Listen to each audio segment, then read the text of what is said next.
Greetings, Guzzlers. I'm going to do some baking. Now, one of the channels I follow is a guy, and I think I've mentioned him before, Barry Lewis. And something popped up, and I thought, well, they look good. Cruffins. And he said, because he'd recently been on a trip to Cornwall, and he's down in Cornwall and come across these things called Cruffins. He said they were like lush. So he'd got a recipe together for making them. So we're going to make some Cruffins. Now, Cruffins can be sweet or savoury. He made the sweet ones, we're making sweet ones. Or rather, they're savoury because you can put fillings in them. We're going to put sweet fillings in them. But bear in mind, you can make them savoury if you want. A bit weird. But first off, what we're going to start with is by activating some yeast. So I've got 10 grams of sort of instant dried yeast, and I've got 350 mils of milk. So I'm just going to whack that in the microwave, probably about 20-30 seconds. We don't want it hot, but it's been in the fridge, so we need it warm enough to get the yeast going. So I'm just going to get that milk. Like that, about 30 seconds, and it's about 29 degrees. So now I'm just going to sprinkle in that 10 grams of yeast, and then we're just going to put that to one side for about 10 minutes. I'll put the timer on just so I don't forget, till obviously that yeast has been activated. Now, the Cruffin is a sort of cross between a croissant and a muffin. So we're going to need to make some dough. Obviously we've got our yeast going there, and we've got our liquid on milk. In here I've got some plain flour, 520 grams. I've got caster sugar, 50 grams. Okay, and I've got a little bit of flour for when we come to rolling out. And also I've got some sugar there, and that's for decoration later. I've got some butter there. Now the butter is going to go in the dough, but we're making sort of like almost flaky pastry, if you like. So the butter is not going to be mixed in here directly. If you remember when we made croissants, we layered the butter between dough and then folded and rolled and folded and rolled, and that's essentially what we're going to do. So at this stage can't do a lot more with the dough because obviously we need our yeast. But what we need to do is sort out our butter. Now, I've got there 320 grams of chilled butter. Now, you don't want it too chilled to begin with because we're going to need to roll it. But on the other hand, we do need to keep it as chilled as possible. So what I've got here, some wax paper, or you can do it with cling film. I want to create a 7-inch square. So what I'm doing here is just creating some folds in this paper, okay, so that we can encase it in there and roll it out into a 7-inch square. So I'm just going to get that finished off, and we'll get waiting on that. I laid my butter out in there, and what we're going to do is we're just going to fold it along those folds I've already made.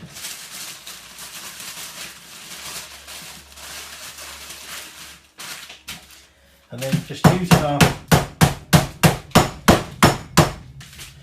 rolling pin, we want to bash it all together to make eventually one 7-inch square of butter. Okay, now try not to make it any bigger than that because we're going to be wanting, like we say, to encase this in the dough. Doesn't matter too much if your edges aren't straight.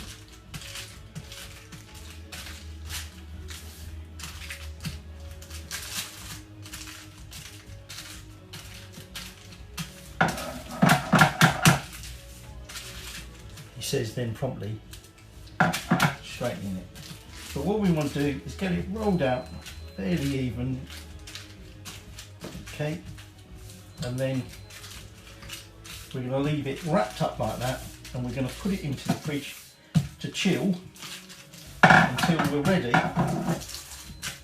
to use it in our dough. Okay, so I think that will do. So that's popping in the fridge. So now we're just waiting on the yeast so we can start making our dough up. There's our flour. In goes that caster sugar.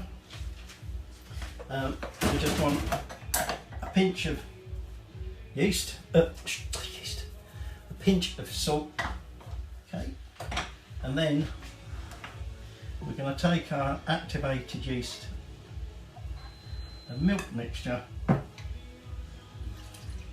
and add that in. Now Barry uses a hand mixer. You could do it in a stand mixer if you wanted. He uses a hand mixer with a dough hook on it, which you could use if you want. But essentially we just want to get this all mixed together so it comes together as one sort of lump of dough, and we're then going to form it together into a ball, cover it over some cling film and leave it in a warm place for that yeast to get going on with its work and for it to rise a little bit. Now when we come to make the muffins, there is such a thing as a cruffin. There is such a thing as a cruffin mould.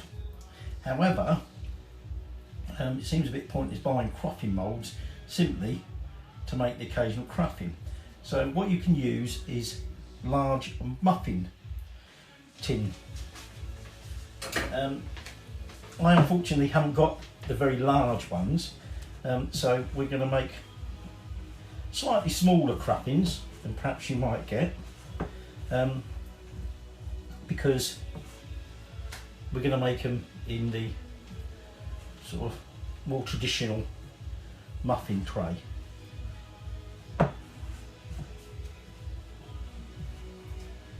Now cruffins are a fairly new invention. Now there does appear to be a reference in 1984 to cruffins being sold in Vancouver, Canada. But the actual cruffin that we know of today really appears to have been created in 2013 in Melbourne, Australia, by one Kate Reed, who I think had a bakery or whatever.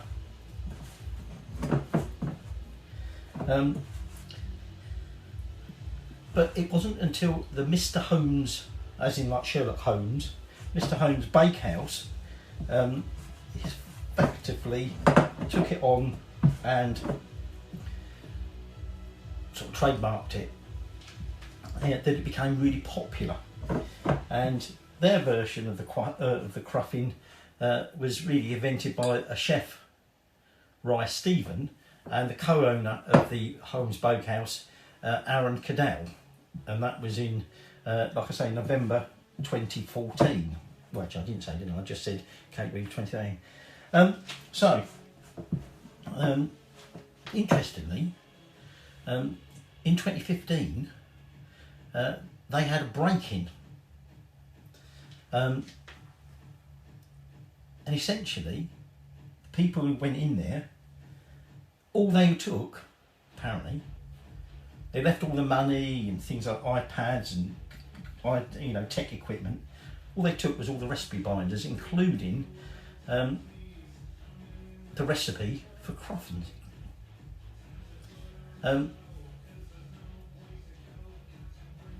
Really, that's the history of the cruffin. So, like I said, I'm now just going to get these covered over, and then we're just going to leave it for about an hour to. Right, that's had an hour. So I've lightly floured my surface. And I've got my butter out the fridge. It's nicely chilled. And so what we want to do now is roll this out. It is quite sticky, this, so you're going to need to make sure you've got some flour there. We want to roll this into roughly a 10-inch square. So it's a bit bigger, obviously, than our butter. It doesn't have to be perfect, okay, because we're going to be folding, just like when we made croissant, we're going to be folding it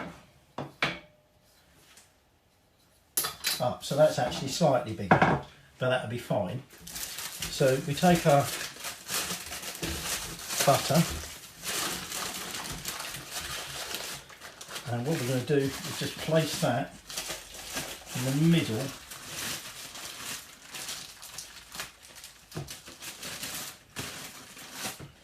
of that dough, and then we just want to pull in or pull up the sides, pulling it over, stretching it where needed, okay, not very evenly rolled, but don't worry too much about that. Press that down. So just like before, we want to make sure that that butter is completely encased in the flour. And what we want to do is now just roll that into a rectangle. Try not to split it. Whoops. What we don't want to do is get that butter slipping out. Now, you might find it needs a little help. Feels like the butter might have split there, but it doesn't matter. And then what we're going to do is fold it over and then fold that over to make a parcel. Now we've now got 3 layers of butter there. Okay, we want about 9 or more. So what we're going to do is now just wrap this, and it's going to go and chill in the fridge for another 30 minutes, at which point we're going to bring it out, roll it again into another rectangle, and then 3 more folds, or 2 more folds rather, chill 30 minutes, and then repeat another 2 more times, so that we get about 4 folds minimum. And you want to know to nicely chill in between. I don't think that bit of cling film is going to be big enough now. Thought it probably wouldn't be. So I'm going to get that wrapped, and then, like I say, oh, the fan over it. The fan off the bottle, the jar, not off the shelf. So that's what I'm going to say. We're going to do at least another 3 folds, and after each fold, wrap it, chill it in the fridge. I said about 4 sets of folds now, and what I was noticing, particularly as then sort of we entered into the sort of second lots, even though this has been kept in the fridge, this is like rising quite significantly. Now the butter has escaped a little bit, and I noticed there are sort of lumps of it in there, but there's going to be too much here to try and roll this out. So what I'm going to do is I'm just going to cut that up, and actually I can show you all the layers in a second, but this is going to be returned to the fridge, and we're going to sort of prepare it later. But if you look at that, you can see there multiple layers there. So what we want to do is cut 1-inch wide strips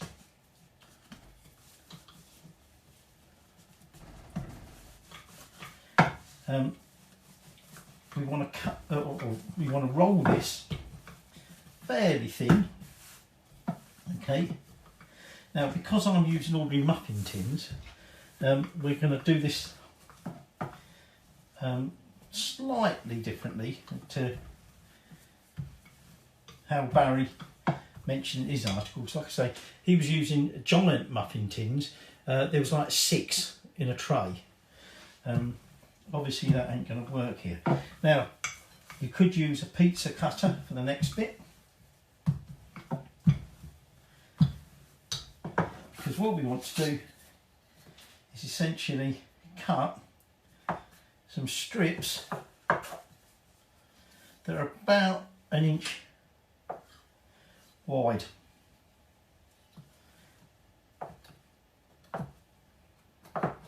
Now, he, like I said, is using these bigger cups, and he's actually combining 3 strips. We haven't got that luxury, or rather, because we haven't got the luxury of the same tins as him. Whoops, went a bit wonky there, don't really matter. 3, I think, is going to be too much. Essentially, we're going to build up a circle that, even though it may not seem to fill up to the top, this will rise. If it carries on rising like he's doing in the fridge, it's going to rise quite significantly. So I'm just going to trim this, and so we want about 12-inch lengths. Okay. If I had more room, I'd roll more. Now, all I'm going to do now is get myself a pastry brush. Well, actually, I've got my pastry brush, but what I've got to do is get some water. So I just want a little bit of water. I'm going to take 1 strip, and I'm going to lay a second one on top, leaving a little gap at the end there. I think I'm just going to leave it as the 1 gap, the 2 strips, sorry, simply because we're now going to roll this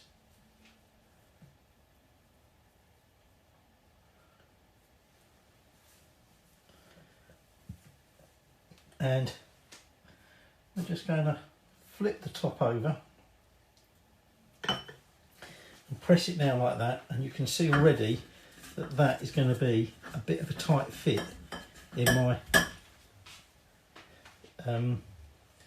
what's the name? My muffin tin. So I might see how we get on with just rolling 1.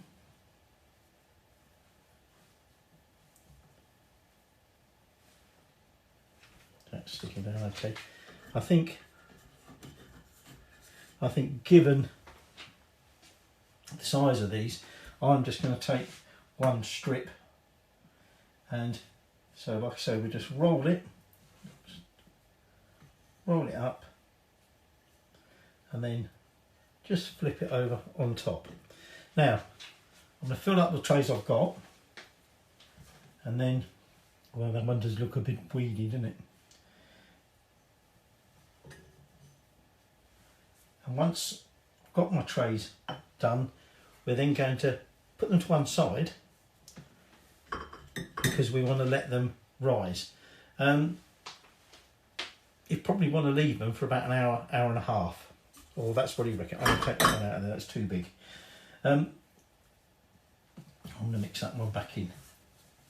So I'm just going to work my way through filling my tins. Like I say, put them to one side, just want them to rise for about an hour to hour and a half, and they should theoretically come up. Now towards the end of that rising time, you want to whack your oven on. If you've got a fan oven, put it up 200, okay, and that's the temperature we'll be baking them at. So my oven's up to 200 and these have been rising for about an hour, and they've risen quite considerably, even the smaller ones. So now what we're going to do, we're going to pop into the oven and cook at 200 for 5 minutes, and then we're going to turn the temperature down to 170 and cook them for up to another 20 minutes. We want to make sure they are thoroughly cooked. Okay, so once they're done, they're nice golden brown, we're bringing them out, let them cool slightly till we can get them transferred to a wire rack. They had just over 15, almost 20 minutes. They've gone very nice dark golden brown. I hope they're cooked on the inside. Now I'm going to let them cool for a little bit, and then we're going to transfer them onto the wire rack to cool further. Now, as I said to you, you can dust them with caster sugar as such. So I've got a little bowl here of caster sugar. We'll roll them in. And also traditionally they are filled, and we're going to fill them with custard and jam. Now the quantity we've got here, I'm not going to mess about making custard and jam for that. So we bought some jam and bought some custard, and we'll be attempting to inject as such some into it, but only once they've cooled down a bit. So they should lift out fairly easily. Well, I might just let them cool a little bit because they're a bit soft on the bottom. Hopefully, like I say, hopefully they're cooked on the inside. But obviously we can't bake these anymore without them getting a bit too brown. Rolled some of them in some sugar.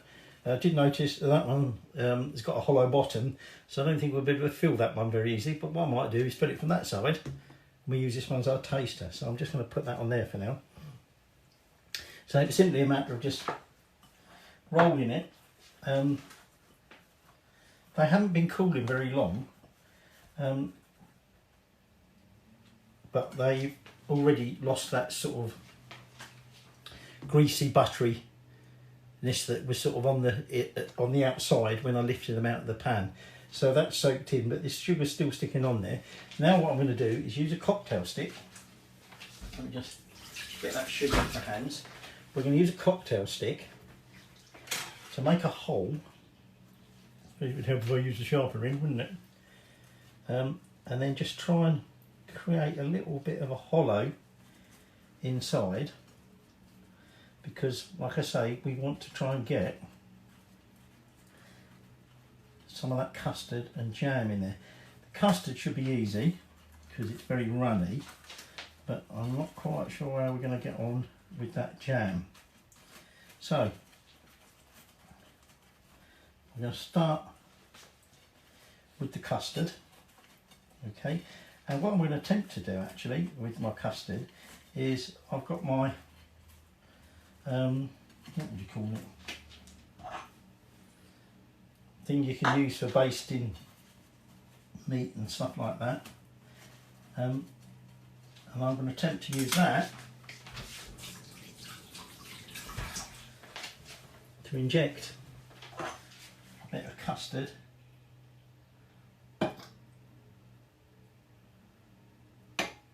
into each one. So let's see how that works.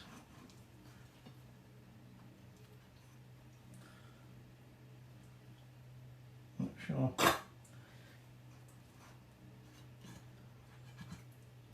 Not sure if it actually custard is going in. So there's our finished filled crostini, oh cruffins, sorry, cruffins. Some of them I haven't covered in sugar because white sugar gives me really bad acid reflux. But you know, the things we have to do. And this was the one I said to you had a hollow in the bottom, so I filled it from the bottom. So let's try it. It's going to be messy.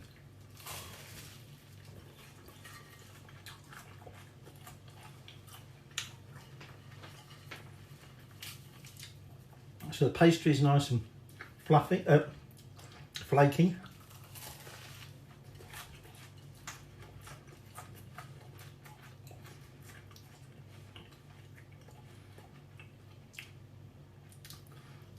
I haven't really got much of the custard yet. Did them.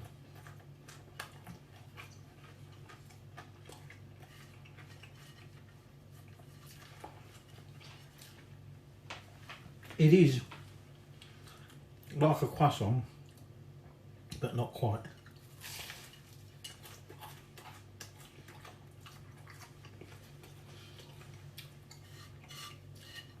I don't know whether I'd really describe it as like a muffin, but